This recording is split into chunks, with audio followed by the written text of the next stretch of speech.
eBay Profits. Chapter 1. About eBay, a historical look forward. History loves to provide dates and facts and to attempt to break down the past into segments of time that can be easily understood and memorized. Unfortunately for history book writers, the real world isn't like that. Long before Washington crossed the Delaware, a long series of events and decisions had to come about to 1. Make that possible, and 2. Make it necessary and prudent at that point in time. The history of eBay is no different.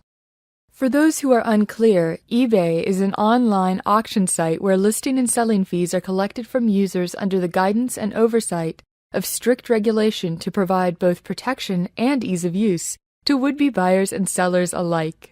A modern example of auctioneering, using the latest technologies and capabilities in as simple to utilize a manner as is possible. Its name has become synonymous with online auctions and sales.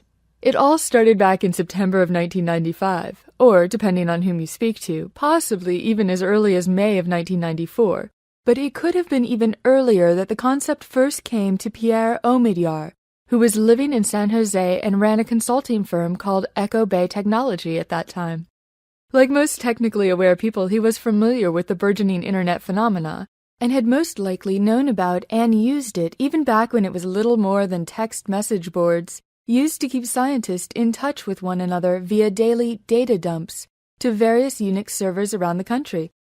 With the recent advent of the World Wide Web's Internet as a mass public data system via the browser, an old thought came to fruition. Who knows for certain how it first came up, but I'm sure it was something like this.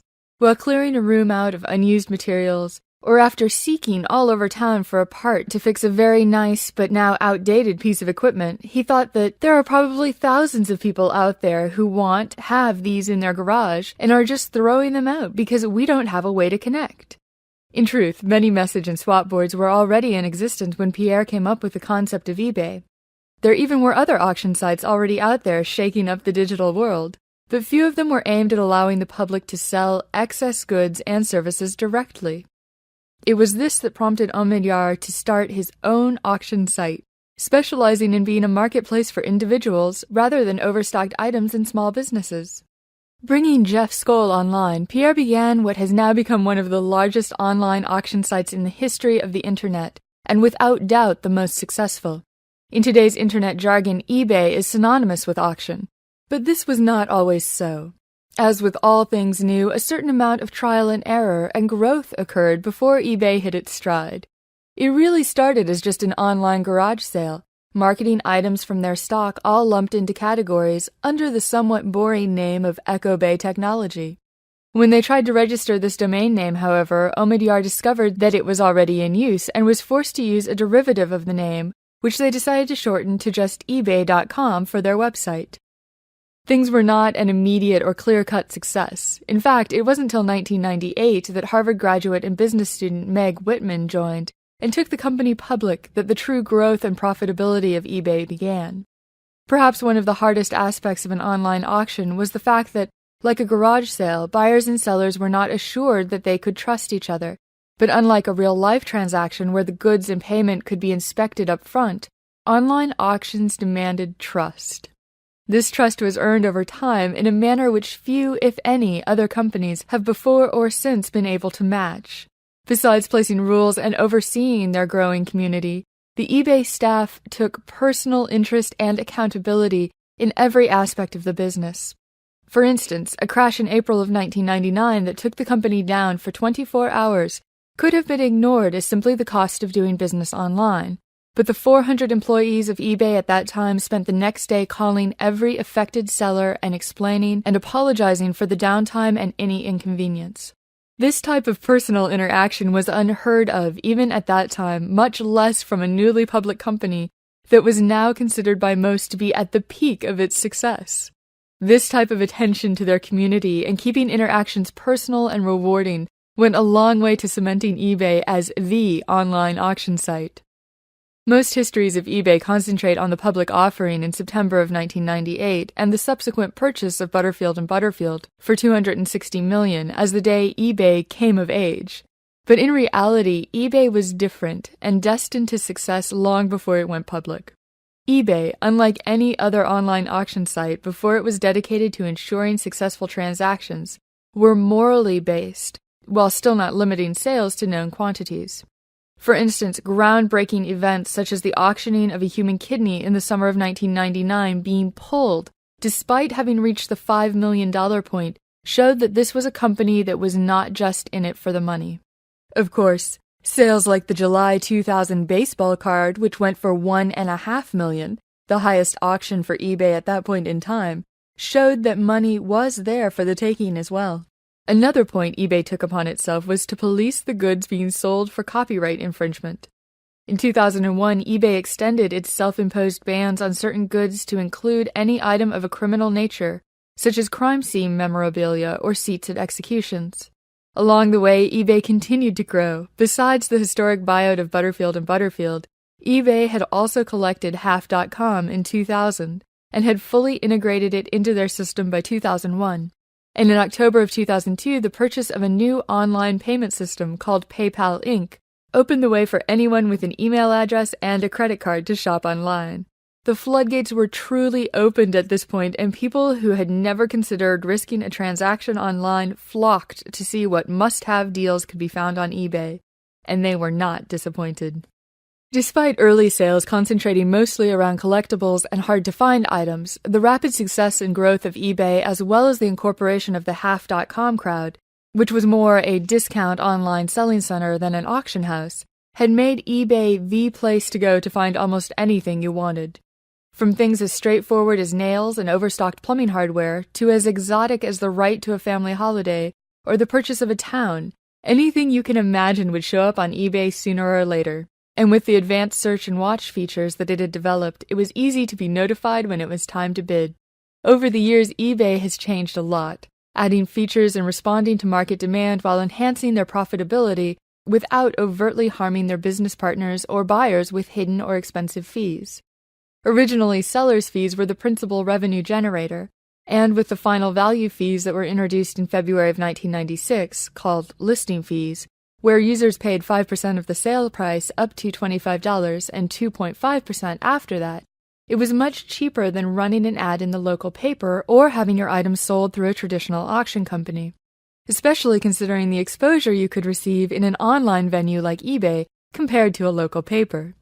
The next revenue enhancement attempt showed eBay's commitment to its customers when the insertion fees that were presented in May of 1996 of $1 a listing met with displeasure since low-cost items would now not be worth listing. The price point only lasted 10 days before the policy change of 10 cents and up on a sliding scale. This and other such interactions led to the creation of a policy called the Voice of the Customer in 1999, in which customers were invited to discuss and help change eBay to better meet the needs of the community. In the years since its inception, eBay has created what is now known as the premier community of person-to-person trading on the internet. Sell items are listed in categories, but search capabilities can seek keywords either in titles or the description text throughout the system. Payment methods are varied, and the incorporation of PayPal Inc. into eBay has allowed anyone with a credit card to purchase, as well as supplied eBay a dedicated resource to use with sellers to help confirm their availability and trustworthiness. The types of sales that used to be only available at flea markets and garage sales now can be found every day, 24 hours a day at any convenient computer terminal with World Wide Web access and a browser. eBay succeeded at recreating the wheel, and while many others have come before and probably will come afterwards, even if eBay is someday outshined, it will always be remembered as the first system to truly get it right when it came to online personal sales in an auction format. The accumulation of employees and just who those people are and how dedicated they are to the company is what makes or breaks most startup companies. So let's look at eBay in that light for a moment. In early 1997, there were less than 10 employees servicing over 10 to 15,000 registered users. It wasn't until late 1997 that the current eBay logo was generated, and this year also showed the ongoing evolution of the website as logos and graphics were introduced, making the site much more pleasing to the eye. 1997 showed remarkable growth and change for eBay, and by the end of that year, milestones that had been unanticipated had been reached and surpassed. Now sporting over 44 employees with more than 1 million hits and 1 million items sold to over 300,000 registered users, eBay had come into its own. With over 371 separate categories, eBay was now the place to work as well as the place to buy and sell. It was about this time that Meg Whitman was hired as the CEO. During the subsequent IPO in 1998, eBay began to get its first nationwide recognition from the press, which resulted in an explosive growth of the company to more than 2.1 million registered users and 138 employees. Starting in September of 1998, when eBay announced its IPO to resounding success, it has shown remarkable ability to adapt and thrive. From purchasing the 134-year-old auction house of Butterfield & Butterfield in 1999 to pioneering the concept of self-regulating against the sales of human body parts and criminal materials, eBay has led the way on a variety of fronts, a policy which is enhanced in late 2000 to include copyright infringement protection in conjunction with music and software industry executives. Sometimes things have slipped through this self-regulation, such as Adam Bertel's selling of his soul for $400 in February of 2001. But for the most part, the policies and restrictions eBay puts on its sellers and buyers are honestly intended and righteously enforced to help prevent fraud and immorality. A rare case of a company showing a soul in the face of profit. It is this potential for humanity and the desire to make it rich but not at any cost that has made eBay the site it is today, and the site it will be in the future. Chapter 2. Signing up and getting familiar with eBay. It's never been easier to sign up and begin selling with eBay, but there are still a few steps, and like anything worth doing, if you take the time to understand your options prior to jumping in, the end result can be much better than if you simply start off. First and foremost, you should consider what exactly you will be doing with your account, as this will help you decide on appropriate login names, and whether or not to risk using it for personal business if it's to be a seller's account, etc. A name such as Dragon Lady, for instance, might not be appropriate if you were selling advice to the lovelorn, but fits perfectly if dragon and mystical artifacts and memorabilia is your principal goods. As far as signing up goes, you need an email account, a credit card, and at least and preferably your bank account information to set up payment receipt and funding requests, and access to your personal information, which you should be able to recall, and able to fill out the appropriate forms. If you wish to sign up for a seller's account and go through the ID verify process, which is recommended, you also will need a browser capable of 128-bit SSL connections and some credit information such as your driver's license, etc., which all sounds simple enough, and it is, but each of these steps bears a little consideration and a lot of reading to fully optimize them. Before registering. Before we jump in, let's first go over the basic steps and discuss each one so you'll know what you are in for. Review eBay topics and how-to information, as we're doing here. Gather your contact and personal information and credit card/bank routing numbers. Include your business and personal addresses and a driver's license. Sign up for an eBay account, during which you will enter your contact and personal information, including your date of birth, name, address, and phone number. Provide an active email account that will be used during the process to complete the registration. Be requested to review and agree to the eBay user agreement and privacy policy. Select an available user ID, password, and secret question. Check and respond the email account you just provided to verify its existence. Seller accounts. Once registered with eBay, you will want to create a seller's account, during which you again verify your identity and then set up your preferred method to handle any seller's fees by supplying a credit or debit card or check routing numbers. You can also use ID Verify at the cost of $5, which is recommended to help buyers believe that you are a seller who can be trusted. Becoming ID verified. Some of the reasons to become ID verified include the fact that you do not have to put sensitive credit card information on file to become a seller, can open an eBay store, have the Buy It Now and Best Offer options in your online sales, may list items with the multiple item and fixed price formats, are eligible to use Buy It Now and bid on items above $15,000, participate in eBay live auctions, have access to eBay's mature audience categories. Requirements to become ID verified include being a U.S. or U.S. territory resident and that you provide your verifiable home contact information and personal details to be verified and pass a 30-day investigation with available resources at Equifax confirming the information you have provided is correct and has not changed. After the 30 days, if you move or your information changes, you can update it, and are required to do so, for another $5 application fee. Verification doesn't affect your credit rating and is protected by the latest 128-bit SSL connections. Your information is not stored, nor is the information requested for the verify process, such as your driver's license, kept or used by eBay, but only used by Equifax to identify you in their database. Since Equifax is a credit rating bureau and only you should know certain details of your credit history, some questions regarding your personal finances may be asked during the secure session as a security measure to ensure you and no one else is registering under your name. Other verification methods. If you don't wish to access your personal information or become ID verified, you can become a seller with certain restrictions by supplying a credit card or bank routing number for identification purposes.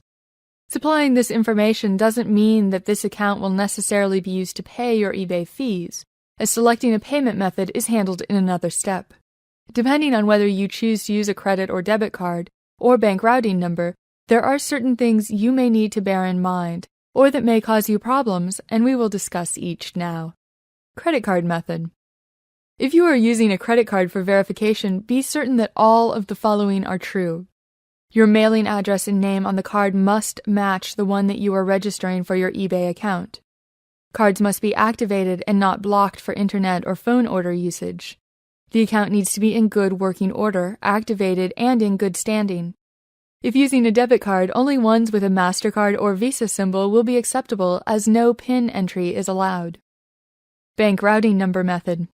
Bank routing numbers are like the account number for your specific account with a specific bank. Just like your social security number, it uniquely identifies your account and is used for any transactions to or from that bank. Having access to that number means anyone can transfer funds into your account and can verify that the account exists and has not been closed, but does not allow them to make direct withdrawals. The bank routing number is normally found between symbols at the bottom of your checks and consists of a 9-digit number. If you have a bank account without checks, your deposit slips should have this number. Otherwise, you can obtain it from your bank. About seller's fees. Once you have become a seller, there is the matter of how you will pay your fees, those charges on which eBay depends to run their service and retain profitability. Fees consist of insertion, final value, and optional fees. Basic rates. Insertion fees range from 20 cents for items up to 99 cents in price and up to $4.80 for items over $500. If the item sells, there is an additional fee ranging from 5.25% to close to 10%, depending on the closing price. These fees, as compared to actual auction listings, are incredibly affordable, and buyers are not required to pay auctioneering fees either, further enhancing the value of eBay auctions. In many cases, the total cost of insertion and final value fees is less than running an advertisement in a local paper, with far greater exposure. Multiple, Dutch, and other insertion final value fees. The opening value of your items and the final value fee multiplied by the number of items sold is used to determine fees for these types of auctions, but the maximum insertion fee is still $4.80. There also are additional fees for business and industrial equipment. Insertion fee of $20 with 1% of final value fees up to $250, and a fee to set a reserve. Other fees. Special features such as allowing multiple images to be shown, bolding a listing, etc. also carry an additional listing fee, but often greatly increase the chance for your item to sell. Some of these options include fees for reserve price, refunded if item sells, Buy It Now feature, listing upgrades, picture services, seller tool features. Paying seller's fees. The method you choose to handle your seller's fees is up to you and can include the credit card or checking account information you may have already provided, either set up on a monthly or one-time payment schedule. a check or money order on an as-needed basis, or access to a PayPal account. PayPal has much the same verification process in place for sellers as does eBay, and you can choose to fund your account and withdraw funds in a variety of manners depending on your verification level. Register. You should now be prepared to sign up for your account and register for a seller's account. This can be done via the Register link, which should be at the top of many eBay pages. But if you wish to register as a business rather than an individual account, you can do this or switch your account at a later time as needed and as described in eBay's online help about registering as a business. Step 1. During the registration process, you will need to enter the following: your name and address as listed on any bank account or credit card billing you will use during the registration process, your current contact phone number and email, your date of birth. Note: emails can fail if they are a free or web-based account such as Hotmail, which can be established without a home mailing address being on file, are not immediately accessible to you to verify the process during registration. Step 2. Next, you will be requested to review the eBay user agreement and privacy policy and check the I agree checkbox. Be certain to review the agreement, much of which you are already obtaining from these documents, and understand any restrictions and policies. You will then be asked to provide a unique user ID and password, and secret question. Step 3. You should now check your email account that you had provided and click the link to complete the registration. If for some reason you do not receive this email, a troubleshooting guide has been provided by eBay at their link called "Haven't Received Your Registration Email Yet?" If for any reason a registration confirmation message is not displayed, you can find the confirmation code near the bottom of the email you received and enter it into the appropriate area on the form. Using multiple accounts. Often users find it useful to have 2 accounts, either to separate their business and personal sales and purchases, or to keep track of different types of items. It is possible to have 2 different eBay accounts, but both must have unique user IDs and email addresses, and each will have a separate profile.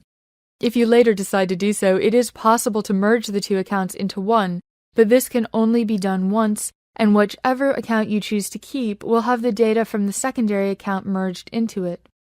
This new account, now called the primary account, cannot be merged again in the future, and the following should be considered prior to taking this step. Your account will show you as a member since the date of your older account.